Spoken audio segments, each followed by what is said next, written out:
தாலிங்கிற concept தமிழ்நாட்டில் வந்து ஒரு மிகப்பெரிய ஒரு புனிதமாக கருதப்படுகிற ஒன்று. இதுல கை வச்சிருக்கிறது அவங்க பாம்பு புத்துல கை வச்சாங்க.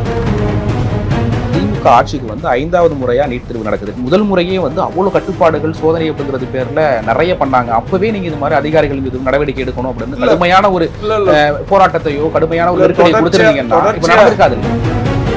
தேசிய தேர்வு முகமை இந்த தேர்வு நடத்துறாங்க. தமிழ்நாடு அரசு எந்த அளவுக்கு இன்வால்வ் ஆகுது? தேசிய தேர்வு முகமை அவங்களுடைய வழிகாட்டுதல் தான். அவங்க என்ன சொல்றாங்களோ அதை தான் இங்க இருக்கிறவங்க செய்ய முடியும். இந்தியா முழுக்க இந்த தேர்வு நடக்குது. ஆனா தமிழ்நாட்டுல மட்டும் மாணவ மாணவிகளை ஒரு மனரீதியா இது மாதிரி சோதனை அப்படிங்கிறது துன்புறுத்தப்படுறதுக்கு என்ன காரணம்? அதிக மருத்துவ கல்லூரிகளை கொண்ட மாநிலம் தமிழ்நாடு. வளர்ந்த நாடுகளை காட்டிலும் தமிழ்நாட்டில் அந்த மருத்துவர்களின் எண்ணிக்கை என்பது 2 மடங்கு கூட. இது அவங்களால தாங்கிக்க முடியறதில்ல. இப்ப அதிக மருத்துவர்கள் தமிழ்நாட்டிலிருந்து உருவாகிடக்கூடாது, இதை பொறுத்துக் கொள்ள முடியலன்னு சொல்றீங்க. ஆனா இதுக்கு யாரு துணை போறாங்க? இங்க இருக்கிற அதிகாரிகள் இல்ல, இங்க இருக்கிற அதிகாரிகளுக்கும் அதுக்கும் தொடர்பு இல்லை. இது அந்த தேர்வு முகமை, அது ஒரு ஏஜென்சி. நடவடிக்கை எடுக்கிறதுக்கான ஒரு வாய்ப்பு இருக்கு அதிகாரிகள்.